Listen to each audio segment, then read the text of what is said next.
Welcome to the Filipino American Women Project, a podcast show that shares stories and life lessons told by individuals living or have lived in America that are of Filipino descent and identify as female. I'm your host, Jen Amos, a fellow Filipino American woman, and I'm excited for you to join us. Let's get started.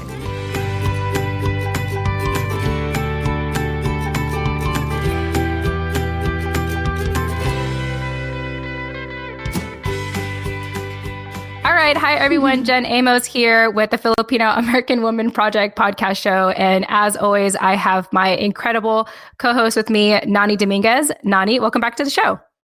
Hi. Awesome. And as always, every time we get to do another show, it means we get to interview another incredible person in our community. So I would like to introduce you all to Sammay Dizon. Sammay is a healer, Artivist, and Truthspeaker. She's a femme, Filipinx, interdisciplinary artist, cultural producer, performance maker, and educator of Bicol, Kapampangan, and Ilocano descent, raised in Carson, California. And currently, she is in the Bay Area, San Francisco Bay Area. Sammay, welcome to the show. Thank you so much, Jen and Nani. Hello, everyone. Peace. Yes, we're so happy to have you. As I do with most of my guests, I've been stalking you online, and I just think we're gonna have a fun conversation today. But Why don't we start, Sammay, with you sharing, how did you hear about the Filipino American Women Project, and what inspired you to join us today? Sure. I heard about this project through my dear fellow healer, kapwa collector, sister girl, Janalyn Umipig, aka JL. And she just told me about what y'all were up to and said that it would be a great platform to share about my work and my story. And, you know, we're really in a time where Pinays and Filipinx folks are coming together and uplifting and elevating one another. So it just made perfect sense. Awesome. And we love JL. She probably has the most downloads for her episode out of all of our stories on the podcast show. And I feel like every time we get feedback on the show, it's usually inspired from her episode. So JL, Shout out to you. Yeah, she is awesome. And I'm just so glad that she recommended you as well, because I feel like the same energy coming from you that reminds me a lot of her. So yeah. We're like holding it down on opposite coasts. It's a beautiful thing. Yeah, definitely. I love it. All right. Well, thanks so much for sharing that. So this show is dedicated to individuals who live or have lived in America that are of Filipino descent and identify as female or pronouns she, her. So Sammay, I'd love for you to share a little bit about your family background and why you identify as a Filipino American woman. Definitely. Oh my goodness. So my parents migrated to the States in the 80s. My dad came first, mid-80s, and my mother came a couple years after. Both of them came to California. My mother is Yolanda Peñaflor Dizon, and she's from Ginobatan Albay in Bicol. And my father is Eduardo Agdepa Dizon, and he is Ilocano and Kapampangan from Hirona Tarlac in Central Luzon.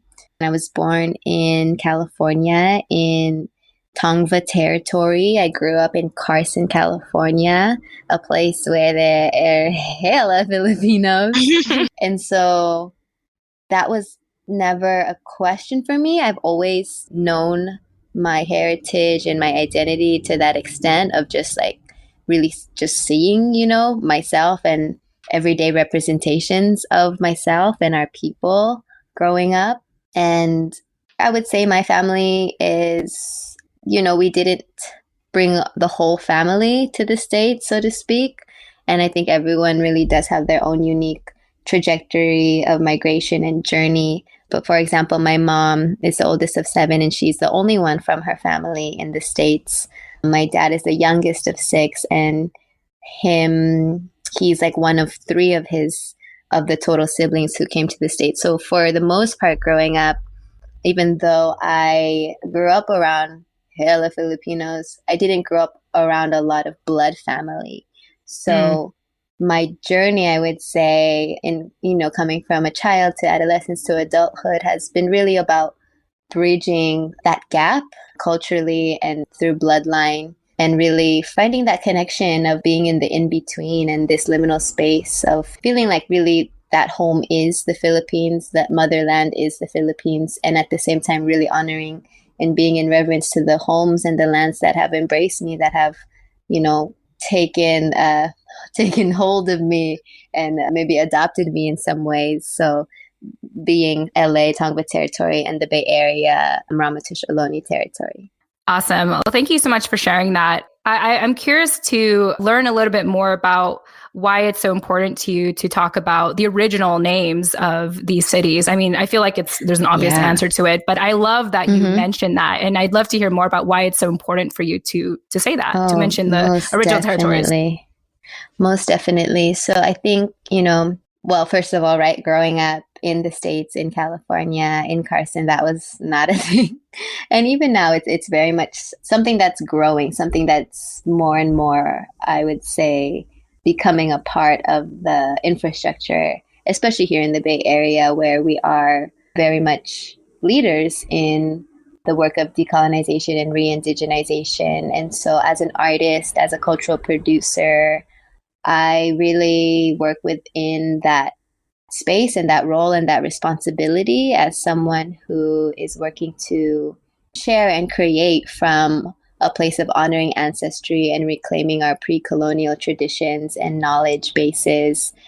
It's important not only for me to acknowledge and honor and recognize my Indigenous roots as a daughter of the diaspora, but also really, really be in relationship to the land that I'm a settler on, knowing that though the histories and the stories are distinct and unique from place to place, there is something we share around having been stripped away, having had our indigeneity and our pre-colonial ways stripped away from us. And so the work of decolonizing and re-indigenizing, being not only acknowledging places in their original names and giving honor to the First Peoples that are very much existing and thriving in communities, but also making that bridge, making that connection, that to really honor our indigeneity is not just looking back at our own traditions and practices, but also being in relationship to wherever we are, even if we're visiting a place, even if we're in a place for like a layover, like knowing that land too has original peoples and an original name outside of our kind of like, our very like mainstream, invisibilized, like cultural amnesia facade, I would say. Mm-hmm. I mean, I just think that it's important what you just said about honoring our indigeneity is not only about knowing our own roots and our own ancestors' kind of history and heritage, but it's also about being in relationship with the land. Like, how much more connected could you get than where you're standing or sitting right now? And I think that that's a really good way to just, whatever's going on around you in that moment, to just really just center yourself and become fully present by starting off, remembering where that original territory was. Just kind of what Nani said, it makes you more present, that you're literally in a territory where you're walking on history. It's not just what that land is today, but what it used to be. And I just think it's so fascinating that to think in that sense and to appreciate the place that you settled at, as you said. I'm curious because for me, I wouldn't know where to begin to learn, to do this kind of research, to learn about how to honor ancestry. I mean, I know I'm learning it through this podcast, through people that I interview, but for the territory itself, the place that you're currently settled at, I'm curious, how did you find that information? How did you do that research for yourself? Oh, most definitely. Thank you for that question.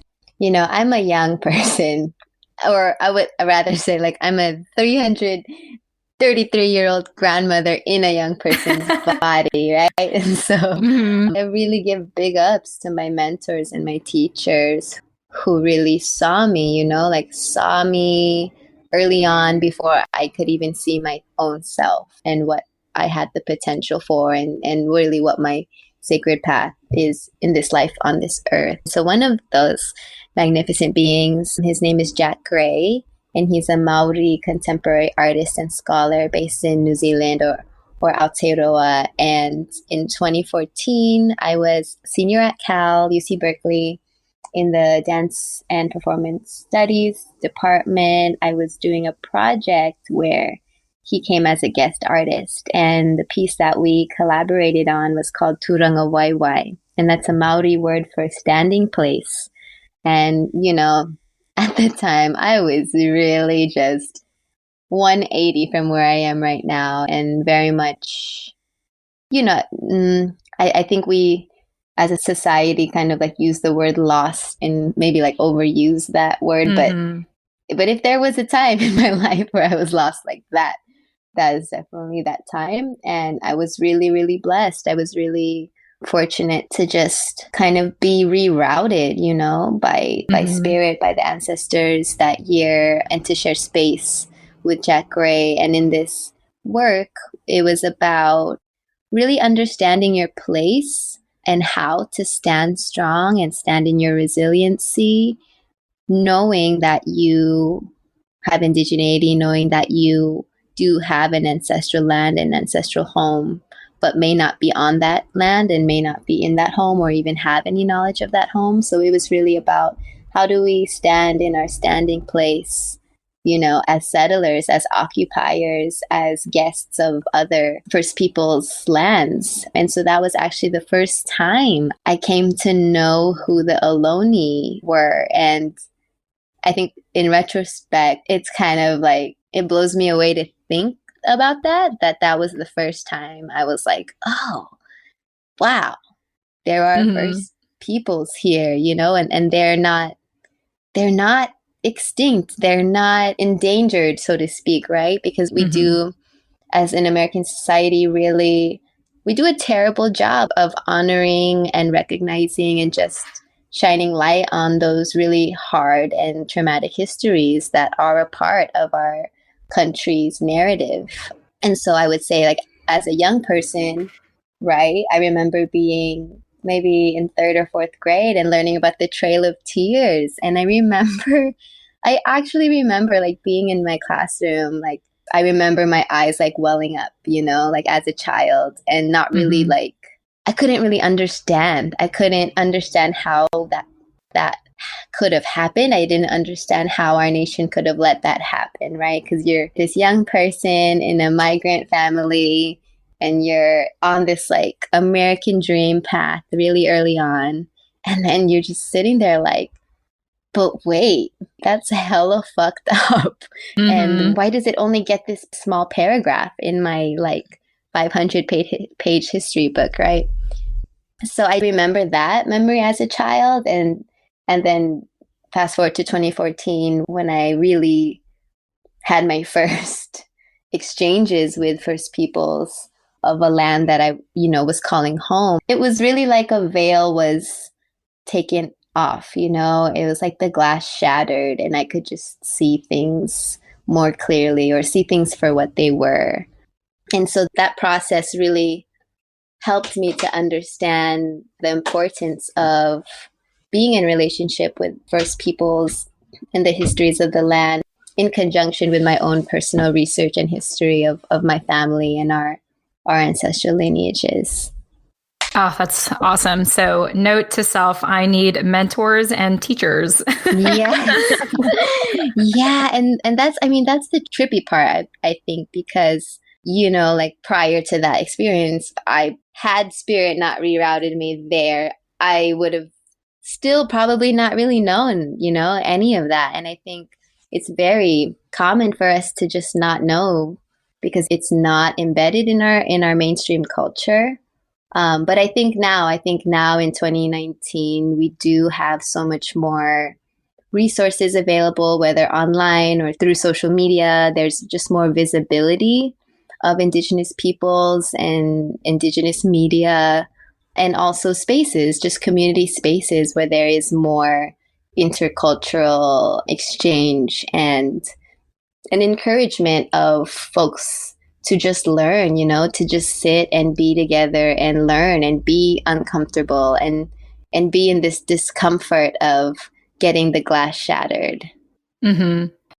All right, Jen Amos here, jumping into the middle of our show, as I always do, to remind you why this show is possible. So, at the end of every episode, I tend to say, if you didn't catch our guest contact info, don't worry, we'll have those in the show notes. Check them out. I worked so hard on them. You're welcome. Well, it's been brought to my attention that our show notes are not as easy to find as I thought, which is why starting summer 2020, the Filipino American Women Project is proud to be partnering with Captivate, the world's only growth-oriented podcast host. Captivate is created for independent podcasters, designed from day one to help you to focus on audience growth and the expansion of your audio influence. One way that Captivate makes our lives easier as independent podcasters is by taking the guesswork out of making a website for your show. That's right, a website for your show. So listeners, starting summer 2020, finding our show notes will be so much easier. All thanks to Captivate. You're welcome, as always. If you're about to start podcasting or are getting burnt out from all the extra work of producing one, like building a website, consider a 7-day free trial, that's right, free, with Captivate by visiting thefil-am-woman.com. That's the Fil-Am, short for Filipino American Woman.com. Or, check out our show notes in the meantime, which is in the details section of each episode. Once again, you can visit thefil-am-woman.com or visit the details section of this episode. Yeah, I personally feel like, and maybe it's just because of doing this podcast show, but I just feel like we're in this generation now where it's all about storytelling and it's all about representation. Mm-hmm. And it's such a beautiful thing because it's so validating. I feel like for a lot of my life, I didn't feel grounded as a Filipina, and just being able to have these interactions, these types of interviews is making me feel more grounded and appreciative and just proud to show up as I am. So it's all beautiful. So I appreciate you sharing all that. Yes, girl, show up as you are. Yes. Yeah, seconding everything that you just said, Jen, about how we're in the kind of era where storytelling is becoming popular, at least within our community here, and that it is obviously something that's incredibly beneficial for not only us, but the generations that are going to come after us.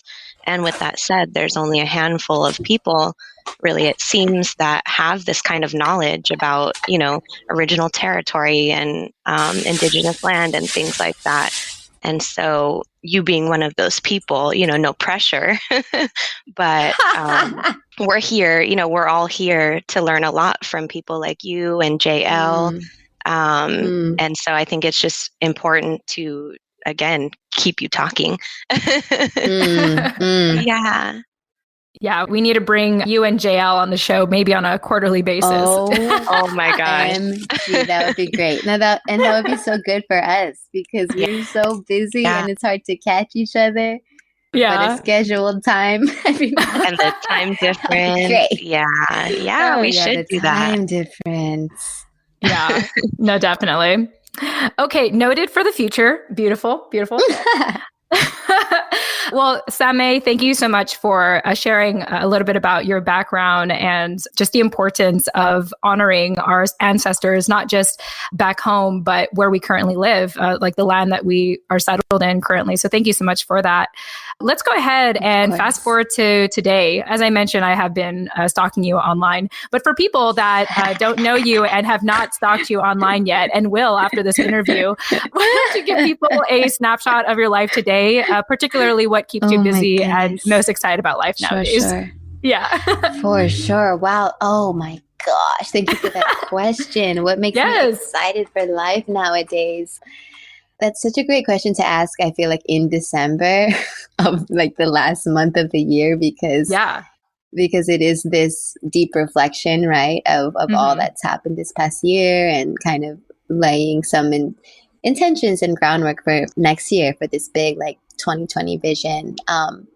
But really what excites me and what has been really bringing me a lot of joy in this artist life has really been the spaces where I feel I can be my most authentic self, the spaces where I really don't have to explain myself and what my path is, where people are really just fully in tune and on board and can see me and can receive me and see each other and receive each other in a really holistic way.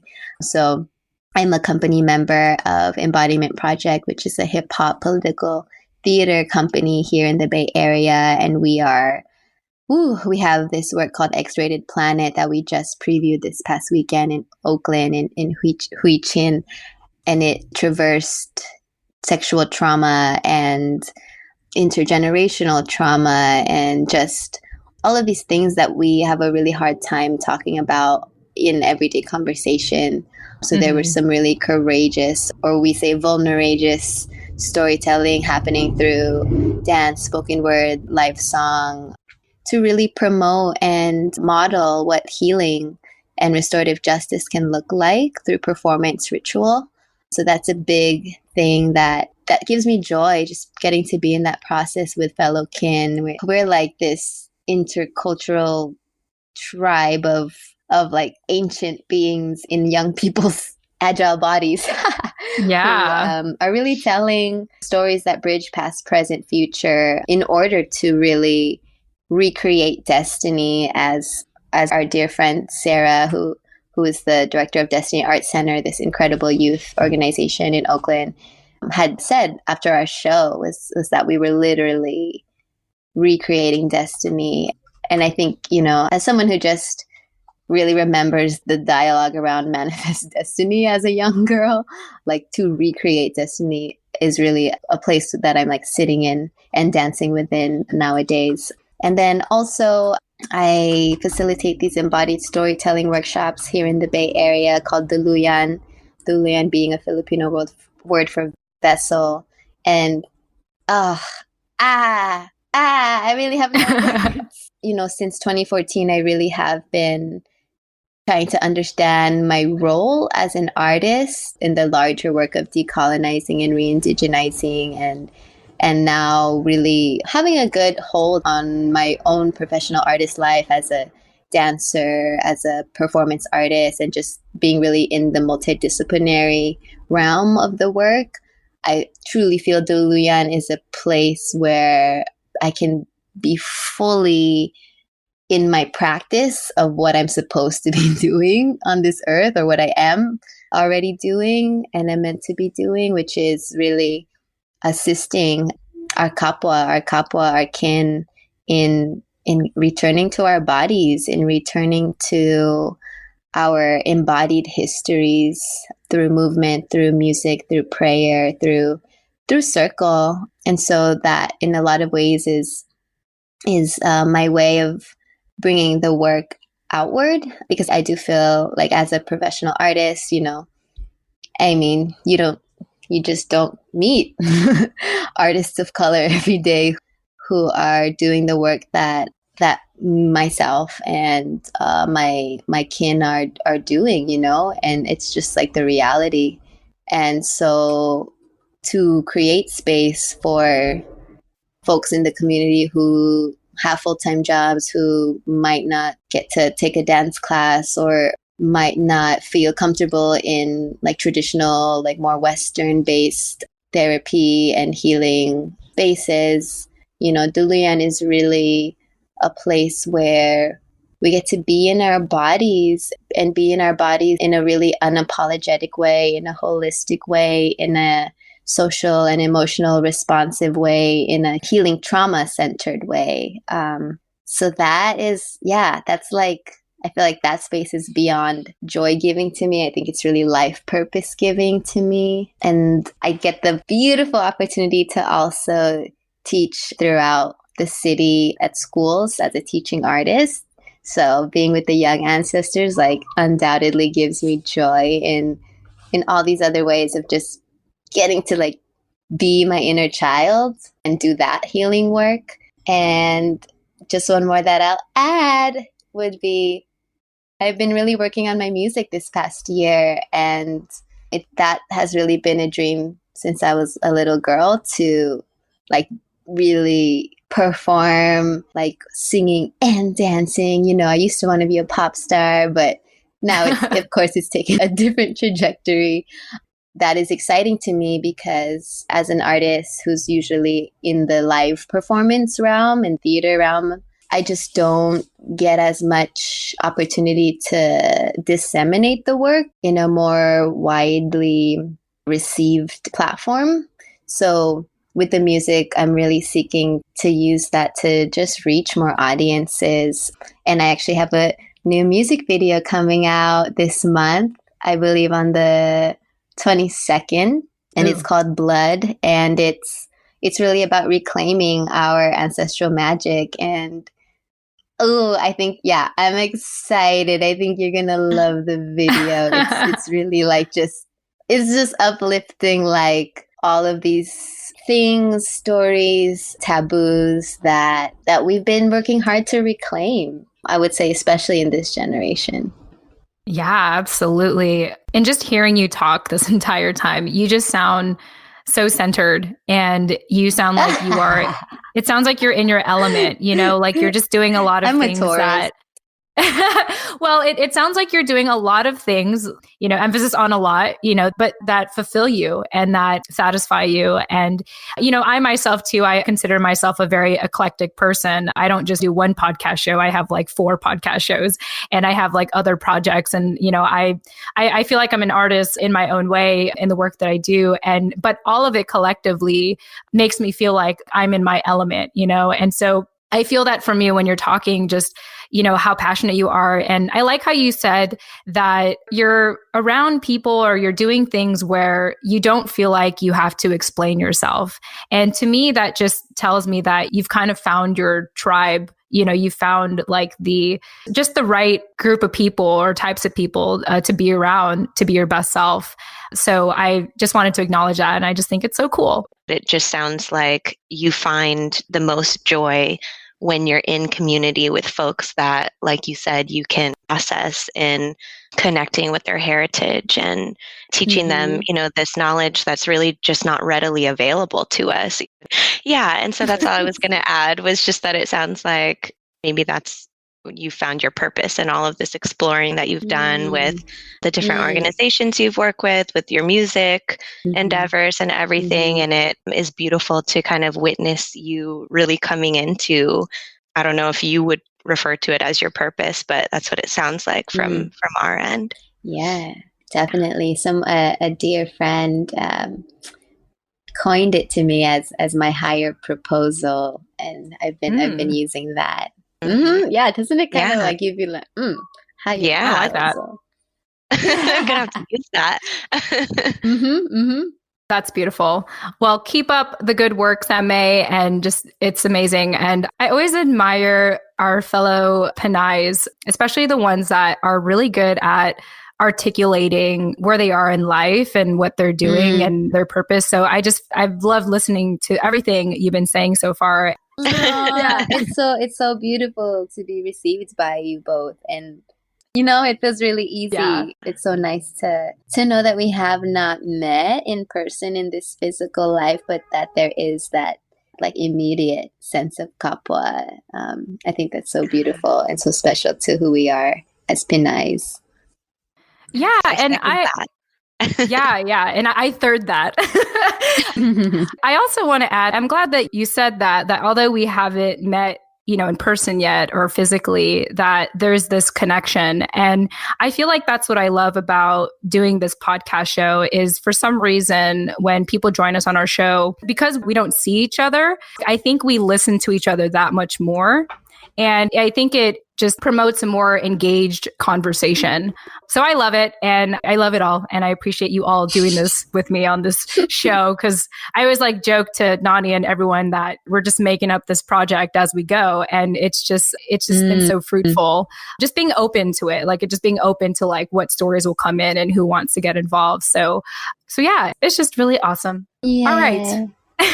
Yay.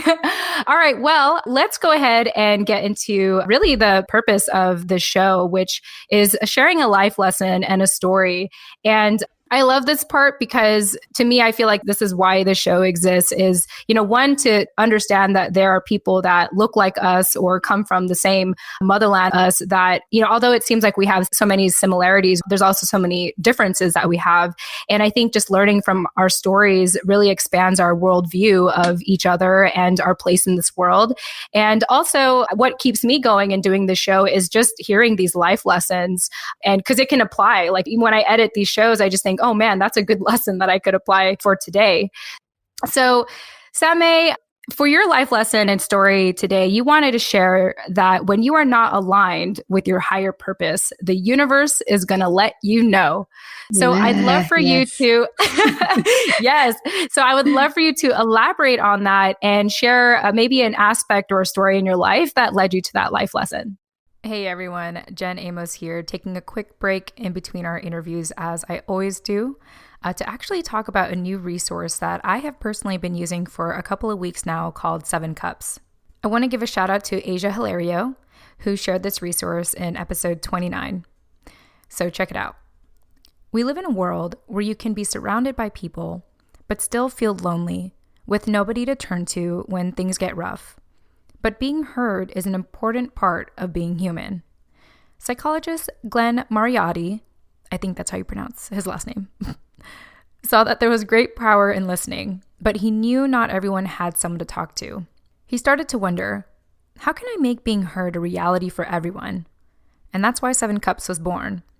Thanks to thousands of volunteer listeners, including myself, stepping up to lend a friendly ear, 7 Cups is happy to say, we're here for you. No matter who you are or what you're going through, this is a place where you'll be heard and cared for. We might be strangers on the surface, but underneath, we're just the friends you haven't met yet. 7 Cups has trained volunteer listeners available 24/7 to give emotional support over online chat. It's anonymous and, get this, completely free. When you need someone to talk to, we're here to listen and help you feel better. Learn more about 7 Cups today by visiting 7cups.com, or as always, you can check out the show notes for the link.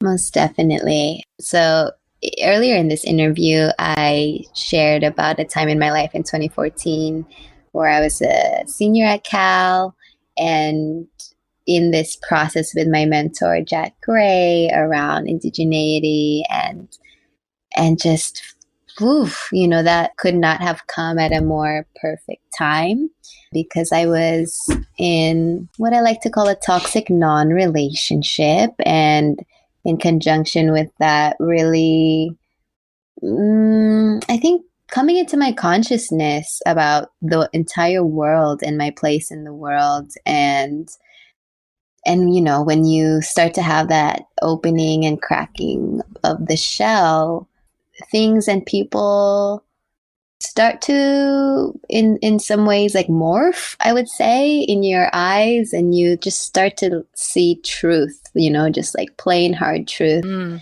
no veils, no illusions. And so I was just in a place where I was not well. And in retrospect, I can pinpoint the ways I was doing harm on myself and really not cultivating or practicing a sense of self-love and self-care that I am very adamant and really, really centered in now in my life. And at that time, I had a concussion. Oh, wow. That forced me to miss a lot of class and miss a lot of rehearsals, and the doctor ordered me to sit in the dark and meditate. And I laugh at it because when you're 20, was I 20? I might have been 20 or 21. When you're that age, I don't know. I think everyone has a unique journey, but for me at the time, that was not an option, sitting in the dark. I was like, what are you talking about? You're like, I have stuff to do. I have things to do. I'm in like 10 million productions. I'm the director of my dance team. Like, there was no way I was going to follow orders, right? And, you know, granted, it was a mild concussion. And so I just kind of had to, you know, find a balance in that, which was about missing class and being more by myself. But I was also at the same time, again, in this toxic non-relationship. And so there was a lot of ways I was just not caring for myself or putting myself first. And then lo and behold, you know, it came around the time where we were preparing for this performance for a competition that our team hosts every year in the Bay Area. And I still performed because I was like, I'm a senior and there's no way I'm, you know, this FOMO, the FOMO thing, I've gotten over that. But at the time it was really real. And so I really believed I was invincible, you know, in a way that was harmful to my well-being. And I think that's I think overall something that is about being a youth, being like invincible and just like thinking you can defy odds. And so I performed and I did a great job. I remember like performing and being like, I just performed and I had a concussion. Bam, but you would have never known. And then, you know, I remember I was making a speech and our tradition was always to like secretly, you know, like pop these champagne bottles and then like shower the other directors who had planned that competition. And of course, it happens that way in which like my team captain, who's probably in his second year at that time, like came up running with everybody else behind all of us and jumped up, and his elbow with the champagne bottle in hand, like his elbow hit the exact spot where my concussion was originally. And I remember that moment so viscerally because it was really, it's like time slowed down in this really movie-like way in which we were, you know, it was such this like celebration moment and cheering and jumping up and while everyone was going up, like I literally and physically went down, you know, because I had this like really sharp pointed pain that I just like, you know, no one saw except me happen. And I remember like going down and just being like, oh, worst pain ever. And then like in a snap, nothingness. And I remember like seeing everything happening, but not being able to like mentally process what I was feeling and really trying to do that thing of like pretending I'm okay and being okay so that like I don't, you know, burden the situation or interrupt the celebration to the point that I like ran to this like dark corner where no one could see me. And I just started crying and like hyperventilating. Like my mind did this like haywire thing. And I wasn't like, I couldn't actually feel pain, but I couldn't stop crying. And I was just really fortunate and blessed in that moment that like my co-director, like my best friend, you know, was there for me and like really helped me through that. But that was like, you know, a big moment of, you know, looking back, I'm like, wow, I thought I could perform on a concussion and be okay. And, you know, universe was like, you're going to do that. And then you're going to suffer the repercussions. And so, and, you know, and that's like not the end of it, right? Because I didn't learn the lesson yet. And so months later, I know it's a lot. Months later, I actually went to Brazil. And that's a really important part of my story because that's really where I found my like spiritual revolution, revitalization. And Brazil continues to be that place for me. But coming back, I went back to school. I was finishing up my spring semester. I fell back into the toxicity and I had an eye injury. Oh man. And I'm laughing now because I'm just like, wow, you know, so many signs so many signs that I really chose not to listen to. And, you know, I'll keep that one shorter, but essentially there's actually a video of me telling this specific story on the Entrepreneurs website. I did a lightning talk. And so if you want to like see me story tell with gesture and facials, that's really the video to watch. But essentially, I had recurrent cornea erosion, which essentially meant I had I'm a contact lens wearer. And every time you take your contact lenses off, you know, daily, the most top layer of your eyeball comes off, which is actually not a big deal. It's like a really natural regenerative process. But for some reason, I had an abnormal cell growing, and that's why there was like pain in my eye. And girl, I had pain in my eye, and I just thought it was normal. You know what I'm saying? Like, oh man, yeah. I should have gotten it checked a long time ago, but for some reason I was just like, okay, that's just my right eyeball is going to hurt every time I take off my glasses. Yeah, as long as it's not oh my goodness, doing what you need to do, right? Yeah, like it's not bleeding. It's like, it must be fine. Yeah. So essentially I had that, and then that was, you know, another moment of like needing to miss classes and rehearsals. And that was when I was in the process with Jack Gray. And I remember coming back to rehearsals and, you know, me feeling like really depressed and really incompetent and inadequate and not being able to fulfill my roles and responsibilities that I had planned to do and carry out that year. And I remember him sitting me down and him saying, you know, it was, he said so much more, and I wish I could say it verbatim, but the core essence of what he was telling me was that the physical, the mental, the emotional, and the spiritual were all interconnected. And at that time, you know, that was my first introductory to what that was and could feel like. And at that moment, I was like, oh, you know, it was like in that moment that I realized this like continued, you know, minor but still significant, these like physical inconveniences and pain, me normalizing this pain and just trying to move through life with it.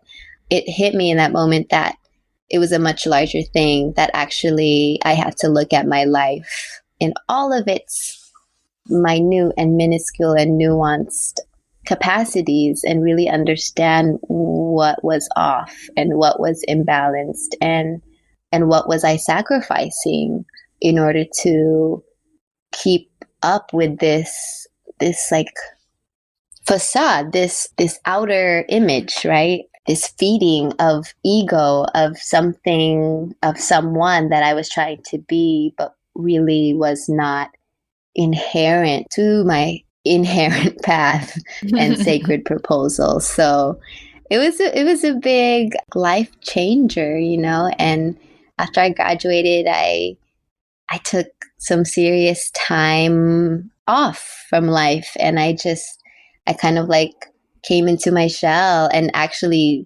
did the sitting and meditating and being in the dark and understanding that, I had to heal. There was so much that I had to heal before I could like rebuild and return to a life that would be more meaningful, that would be rooted in my purpose, and that was no longer a life about being someone I wasn't, you know?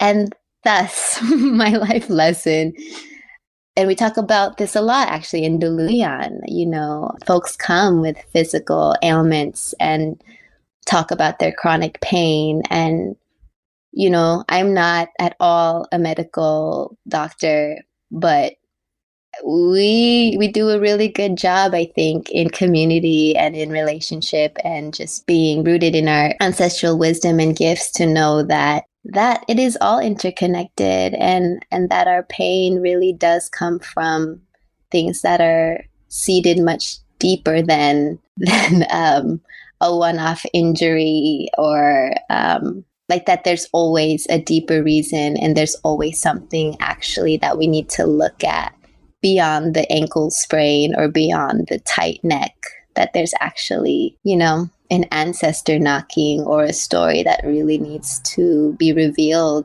and be processed with others for that healing.